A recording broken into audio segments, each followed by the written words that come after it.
Agora você ouve uma palavra de vida com o pastor Érico Rodolfo Bussinger.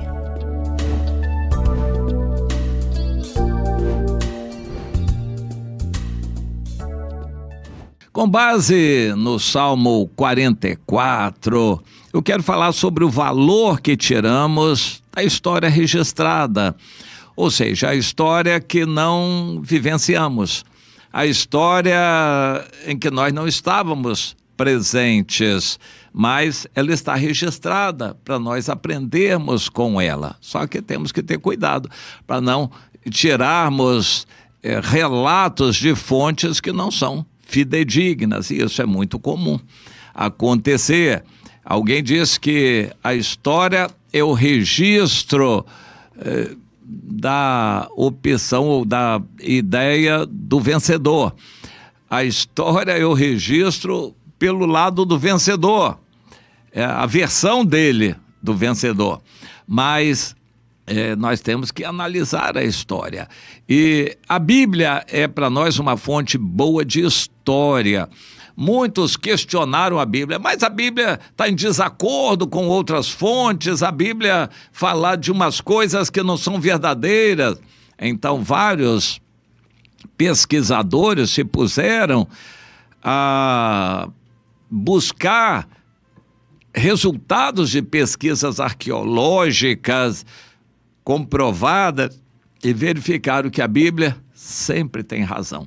Um deles escreveu um livro e a Bíblia tinha razão. Keller, se não me engano. E a Bíblia tinha razão. É um livro grossão, um monte de relatos de pesquisas arqueológicas que confirmam tudo que a Bíblia disse. Outro, um conteúdo bem parecido, e a Bíblia disse a verdade. E também um livro grossão com um monte de resultados de escavações arqueológicas que confirmaram totalmente o que a Bíblia disse. Outro assunto é com relação à ciência, dizendo que a Bíblia não entende disso, que a evolução não sei o quê, que a ciência diz isso, a ciência diz aquilo. Ciência não diz nada.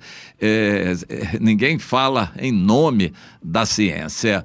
Mas o que nós temos verificado não vai na grande mídia, evidentemente, a grande mídia está nas mãos de Satanás. Mas isso não vai na grande mídia, mas o criacionismo é uma série de teorias científicas verdadeiras e que comprovam que houve um início, houve uma criação. A terra foi criada, o ser humano foi criado, houve uma criação, tudo que existe foi criado, confirmando que a Bíblia disse, Deus criou. Quem é bom cientista e tem base em argumentos, sabe que houve uma criação. Enfim, a Bíblia é verdadeira, toda ela digna de fé, e por causa disso ela é digna de prática também. O Salmo 44 é um salmo que traz um relato histórico e depois uma descrição da situação espiritual presente naquela época.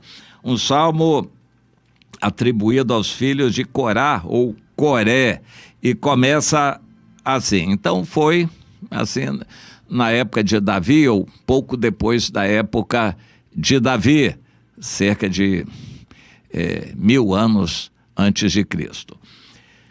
Ouvimos, ó Deus, com os próprios ouvidos, nossos pais nos têm contado o que outrora fizeste em seus dias. Como por tuas próprias mãos desapossaste as nações e os estabeleceste. Oprimiste os povos e aos nossos pais deste largueza. Pois não foi por sua espada que possuíram a terra, nem foi o seu braço que lhes deu vitória, e sim a tua destra e o teu braço e o fulgor do teu rosto, porque tu te agradaste deles, de nossos pais. Tu és o meu rei, ó Deus. Ordena agora a vitória de Jacó, pois com o teu auxílio nós vencemos os nossos inimigos, e é em teu nome que vamos calcar aos pés os que se levantam contra nós. Não confio no meu arco, e também não é a minha espada que me salva. És tu, Senhor, tu nos salvaste de nossos inimigos, e agora nós desejamos que o Senhor continue conosco. Bom, esse é o conteúdo do Salmo 44, do qual eu li os primeiros versículos. Lembrando da história, a história bíblica é digna de fé. Quando Deus tirou o povo do Egito e afundou no Mar Vermelho todo o exército de Faraó, isso tudo é verdadeiro. Hoje já se descobriu ali numa praia, a única praia que existe no chamado Mar Vermelho, que de vermelho não tem nada, é vermelho só por causa do reflexo do sol no entardecer, nas montanhas, e reflete na água, mas o mar é muito azul, águas claríssimas, um local paradisíaco para turismo. Por exemplo, Eilat é um local que tem milhares de hotéis e recebe milhões de turistas por ano. Mas isso é lá no cantinho, Eilat. No meio do Mar Vermelho tem Nueiba, uma praia onde o povo de Israel se acampou. E ali pesquisadores mergulharam e descobriram o caminho no meio do mar.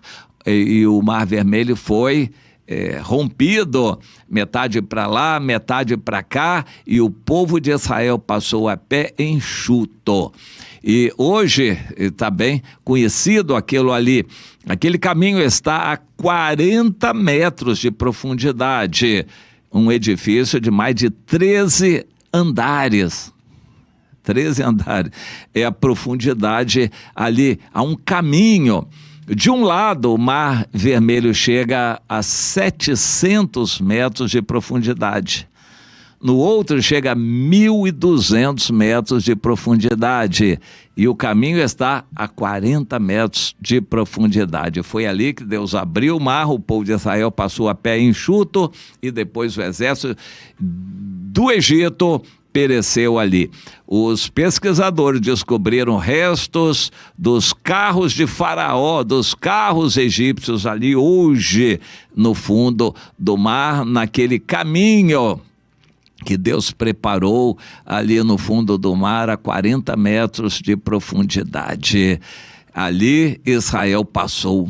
Israel viu a glória de Deus. Depois, mais ainda, a glória de Deus se revelou no Monte Sinai, que está na Arábia. Não é cá no Egito, não, lá na Arábia. E foi descoberto também o local verdadeiro do Monte Sinai, que está preto por cima, queimado por fogo. É interessante, o Monte Sinai. E ali a glória de Deus se manifestou de uma tal maneira que Israel tremeu. Tudo isso é digno de fé. Podemos acreditar, porque se a Bíblia diz, é verdadeiro. E tantos outros assuntos estão registrados. Mas o que acontece é que o tempo passa e nós até podemos de longe crer naquilo, mas não sentimos como se fosse hoje. E esse é o problema. Nós somos limitados, esquecidiços, nós não lembramos. O que aconteceu com os outros não mexe com a gente não treme por causa do que aconteceu, porque aconteceu com outros. Alguém diz que o que se aprende da história é que nunca se aprende com a história. A gente precisa ler a Bíblia, imergir no relato, sentir aquilo como se nós estivéssemos vivenciando aquele fato, para podermos adquirir o valor do registro histórico para nós. O que aconteceu com Israel foi escrito lá, né, no Novo Testamento nos é dito, né, 1 Coríntios 10, que é para o nosso proveito. Tudo que está escrito foi escrito para nós, sobre quem os fins dos tempos têm chegado. Tudo que foi escrito para nós, para nosso proveito. Portanto, nós temos que crer e lembrar e procurar vivenciar aquilo. Se alguém faz um filme, uma encenação ou ilustração com figuras, isso pode até ajudar, pode também atrapalhar, descambando para a idolatria, mas pode ajudar a gente a entender, sentir, como se a gente estivesse dentro daquilo ali. E o autor aqui, parece que são vários autores, os filhos de Coré, quando compuseram essa música com essa letra, começam assim: nós lembramos o que ficou registrado, que nossos pais nos contaram das maravilhas que Deus fez, do poder que Deus manifestou, da glória de Deus que desceu. Meu irmão, isso precisa fazer sentido para você. O restante do salmo é triste. Agora, Senhor, a gente não se lembra mais daquilo, não faz diferença para nós, o povo está cético, desacreditando, não tem fé no Senhor, vai se desviando, gostando do pecado, amando o mundo. Senhor, tem misericórdia de nós. Nossos pais contaram maravilhas. Hoje a gente não vê maravilhas nas igrejas, não. Os milagres não estão acontecendo. O povo cristão está sem fé ou sem usar a fé. Senhor, tem misericórdia de nós, aviva a tua obra, faz-nos sentir a mensagem, a vida, o relato, aquilo que aconteceu na história. Senhor, aviva isso em nós hoje. Uma das funções da pregação é exatamente essa, de tornar a dar vida a um relato que aparentemente é seco. Está na Bíblia em preto e branco. A Bíblia nem ilustra com figuras. Algumas Bíblias, algumas edições de Bíblias têm até alguma ilustração com figuras, mas normalmente não. A Bíblia inspirada por Deus está em preto e branco, em texto.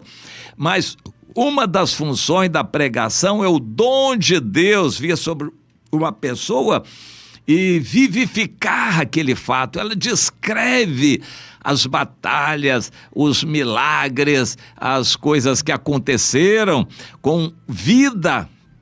Uma das funções da pregação é dar vida àquilo que está relatado em preto e branco na Bíblia. E assim, a fé, diz o apóstolo Paulo em Romanos no capítulo 10, vem pelo ouvir a pregação da palavra de Deus. E, portanto, eu creio que o relato histórico deve ser uma grande fonte de inspiração para as pregações.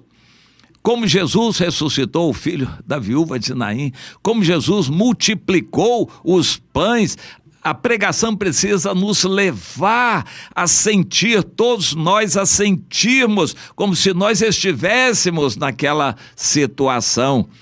E os milagres de Jesus podem ser vivificados através da pregação. Os milagres de Deus no passado, no povo de Israel, com Gideão, Baraque, Sansão, Jefité, Davi, Samuel, me faltará tempo para descrever os outros, os heróis da fé.